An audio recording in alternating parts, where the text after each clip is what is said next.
à Thierry pour présenter le film et à Serge. Et puis à la fin du documentaire, je ne sais pas si vous avez des questions, des impressions, je pense qu'ils pourront largement y répondre. Très bien. Donc merci d'être venus si nombreux à 10h du mat. Ça fait quand même beaucoup de monde. Alors on va être bref, on ne va pas vous raconter le film puisque tout ce qu'on a à vous dire, vous allez le voir. Donc juste pour vous dire, voilà, à la fin, si vous voulez qu'on parle de choses et d'autres, on est à votre disposition.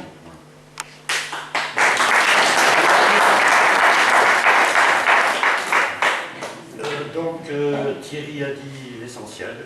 Quant à moi, vous allez me voir pendant 1h30 et donc je vais parler pas mal. Là, je fais très court, on se revoit après le film.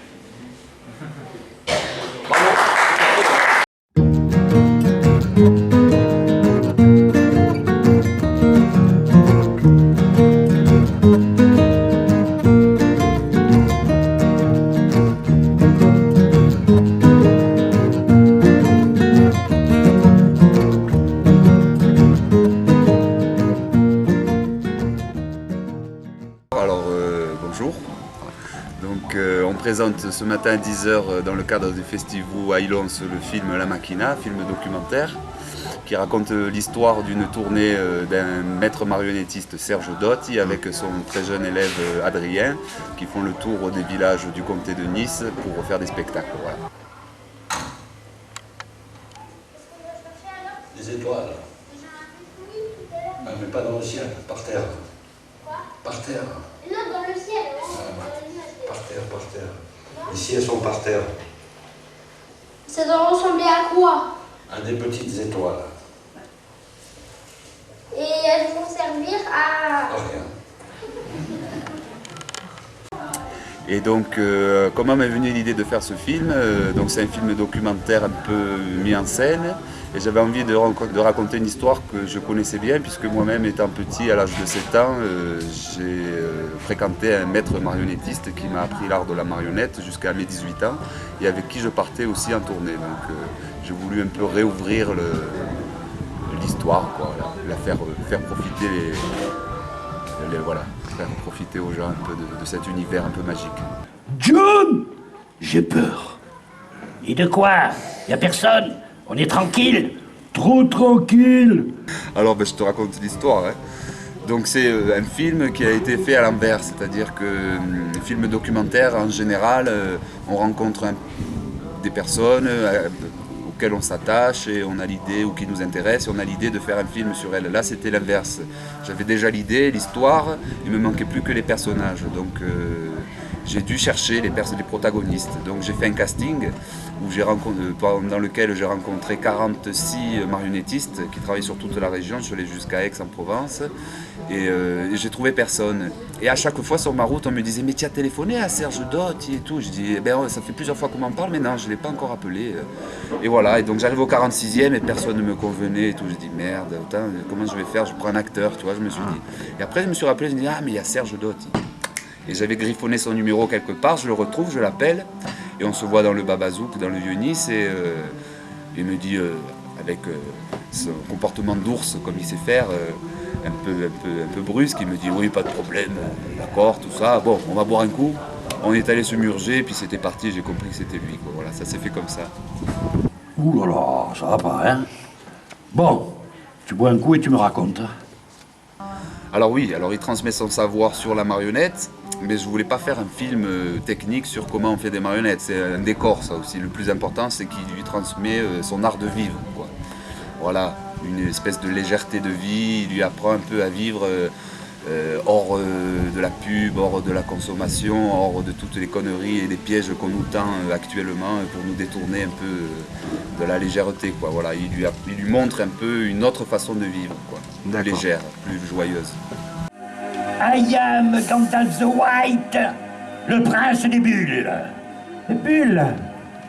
Les petites bulles. Il y a une énergie grâce à tous les protagonistes du film, hein, qu'on a rencontrés, de Thierry, du Tel, de tous les villages qu'on a fait, de Cigales, etc. il se dégage une énergie, une joie de vivre, une simplicité, une chaleur humaine, une légèreté extraordinaire qui se transmet très facilement à l'écran. Si bien que lorsqu'on l'a projeté pour la première internationale en Pologne, pendant le grand festival Planète, organisé par la chaîne Planète, il y a eu 3 projections, les salles étaient pleines de polonais. Donc c'était sous-titré en polonais, traduit. Les subtilités sont plus ou moins difficiles à traduire, mais tout de même, ils ont tout compris, les Polonais, ils étaient tellement enthousiastes après le film, c'était incroyable, c'est passé direct. Pourtant, c'est 2 cultures complètement opposées, hein. Eux, ils sont plutôt froids, fermés, ils ne se parlent pas comme nous, etc., quoi. Et j'ai été surpris justement de ça, qu'on ait réussi à communiquer cette joie de vivre et de chez nous, quoi. C'est pas un film sur le département, sur le comté, sur la langue, c'est pas que là-dessus, hein. Ça fait partie, hein. Et heureusement que ça y est, parce que c'est ce qui donne la couleur, c'est ce qui donne l'authenticité, ce qui donne l'énergie au film. Tous les passages où on parle un peu Nissart ou Gawat, je n'ai pas voulu les traduire moi, parce que je pense que j'aurais pu mettre des sous-titres, des choses comme ça, mais je ne voulais pas que les gens s'habituent un peu à comprendre, qu'ils essayent de comprendre et tout. Et je pense que ça donne une dimension un peu plus... ça fait décoller un peu le film, quoi. Ça le rend un peu plus magique encore, je trouve. J'ai beaucoup aimé ça. Ouais. Parce que ce qui nous a guidés un peu, c'était les fêtes, tout ça. Alors on est allé du coup à Utel pour le Sepum, on est allé à Sigal pour la Ramaille. On a été guidés un peu par les fêtes et puis on voulait venir à Élan, c'était prévu parce que moi j'avais contacté, enfin mes sœurs qui bossaient sur le film ont contacté Pascal Colette pour le festival c'est tout, mais ça s'est pas cadré avec notre planning de tournage, du coup on n'est pas venu. Je regrette parce qu'il y a des plans magnifiques à faire ici. Alors la Maquine, le titre, moi je les trouve toujours en dernier de toute façon. Hein, et donc le film était fini, il était monté, puis il manquait le titre. Alors on s'est creusé et tout, j'ai cherché, je ne trouvais pas. Et puis Serge me dit mais pourquoi tu l'appelles pas la Maquine? Je dis ah c'est pas con. Parce que la compagnie de théâtre donc, de marionnettes de Serge c'est la Maquine. Bon dans le film ça apparaît pas mais c'est pas grave parce que la Maquine ça fait un peu italien, occitan, ça nous sonne quand même, hein, ça, voilà, pour l'accent. Après, on comprend que c'est la voiture aussi, donc ça me fait penser au voyage, comme ils ont un camping-car jaune et tout ça, ça me fait penser voilà, au voyage, la tournée, donc je me suis dit, ah la Maquine, c'est pas mal.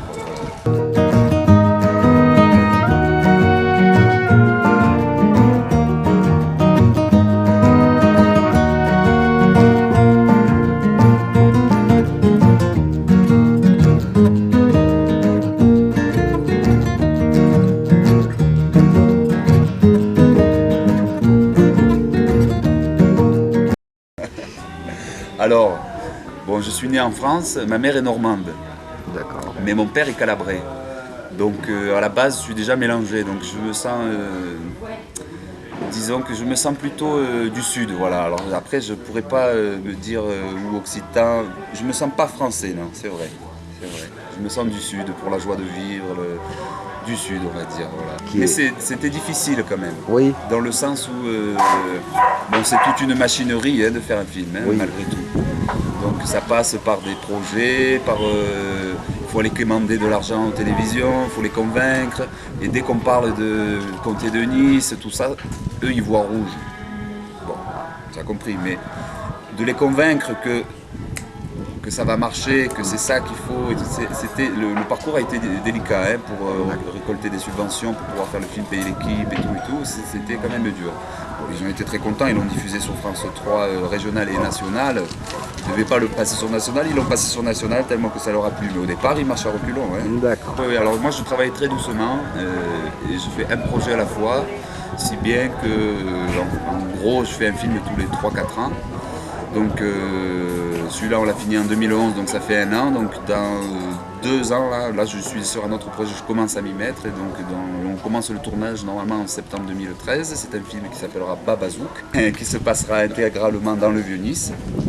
Un film qui mêle documentaire et fiction, donc il y aura les personnages du Vieux-Nice qui existent, qui sont là, les personnages naturels, et des acteurs qui seront mélangés, et ce sera une histoire un peu farfelue, où on verra notamment Garibaldi apparaître sur son cheval, Ségurane qui montre son cul, etc. etc. Ah ouais. Voilà, donc ça va être un film un peu fantaisiste, un peu farfelu, qui se passera dans le Vieux-Nice. Et à la Vive à l'année prochaine. À l'année prochaine.